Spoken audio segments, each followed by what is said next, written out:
व्यक्तीबद्दल ज्यांनी माझं अस्तित्व निर्माण केलं. तुमच्यामुळेच हे जग पाहणं मला शक्य झालं. लहानपणीचे ते दिवस आठवले की समोर येतो तो कठोर बाप, ज्याने स्वतःचा प्रत्येक वेळ माझ्यासाठी खर्च करून हे दिवस निर्माण केले. कधी वेळ प्रसंगी काठी, तर बऱ्याच जणांना माहिती असेल एक वायर असायची त्यांच्याकडे. त्यावेळेस त्रास देणाऱ्या त्या वस्तूंनीच कदाचित मला आज घडवले. आयुष्य घडण्यासाठी कदाचित अशा वस्तूंचाही उपयोग होतो हे मला पटले.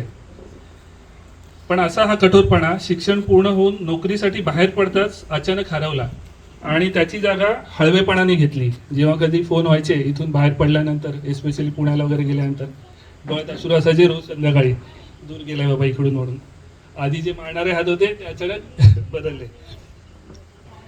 आयुष्यभर त्यांनी जीवन संघर्ष केला, तरी पण प्रामाणिकपणा, खरेपणा आणि परखडपणा कायम ठेवला आणि हेच गुण त्यांनी माझ्यात वसवताना स्वतःच्या पायावरती उभे राहायला शिकवले.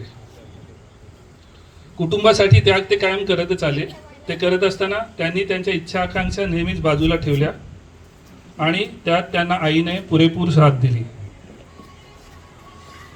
त्यांनी त्यांच्या आयुष्यात, जसं आता काकांनी सांगितलं, एक गिरणी कामगारपासून, काही जणांनी सांगितलं एक दुकानदार होते, काही कॉन्ट्रॅक्टर म्हणून काही कामं केली किंवा काही इलेक्ट्रिशियन म्हणून कामं केली. अशा वेगवेगळ्या भूमिका त्यांनी त्यांच्या आयुष्यात निभावल्या.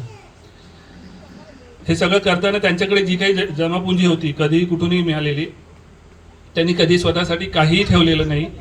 जे काही त्यांच्याकडे होतं ते कायम माझ्यासाठी देत राहिले. ती वेळ शिक्षणाची असो किंवा आजपर्यंत कोणतीही वेळ असो. पप्पांचा परखडपणा आणि खरेपणा याच्यामुळे काही माणसे ही दुरावली नक्कीच, पण काही माणसे ही कायमची जोडली गेली आणि आज आपण ते समोर बघतोच आहोत. मी सुद्धा भारावून गेलो. मी सुद्धा आज एक्सपेक्ट नव्हतं केलं की एवढं काही आज ऐकायला मिळेल आणि खरंच धन्यवाद तुम्हा सगळ्यांचे, आभार. 2006 साली त्यांना त्यांच्या आयुष्यातील एका कठीण प्रसंगाला सामोरे जावे लागले, ज्यामध्ये त्यांची बायपासची शस्त्रक्रिया झाली होती. एक मेजर बायपास होतं, 6 ब्लॉकेजेस होते. त्या प्रसंगात आमच्या पूर्ण कुटुंबाने पूर्णपणे पाठीशी उभी राहून आम्हाला साथ दिली.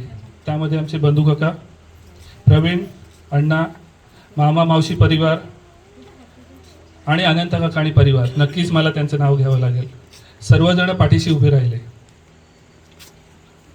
ऑपरेशन पासून आजपर्यंत स्वामींच्या कृपेने आणि त्यांच्या खाण्यातील योग्य नियमाने त्यांनी दाखवून दिले की कितीही कठीण बायपासची शस्त्रक्रिया असो, त्याच्यावरती विजय हा मिळवता येतो. माझ्या लग्नानंतर आणखी एक परिवार सोबत जोडला गेला, ठाकूर परिवार सोबत जोडला गेला आणि त्याच्याबरोबर पप्पांना आणखी नवीन नवीन सोबती मिळाले. त्याच्यामध्ये मग माझे सासू सासरे असो, त्यांचा बंधू परिवार असो, विस्पुते परिवार असो, राऊळ परिवार असो, नाईक परिवार असो, सर्वच जण पप्पांसाठी साकार आणि दिव्या माझ्यापेक्षाही अधिक प्रिय.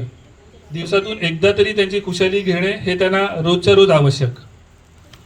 अशा माझ्या पप्पांना दीर्घायुष्य, सुखी समाधानाचे व आरोग्यदायी लाभो अशी स्वामींचरणी प्रार्थना आणि त्यांना ह्या अमृत महोत्सवी 75व्या वाढदिवसाच्या हार्दिक शुभेच्छा.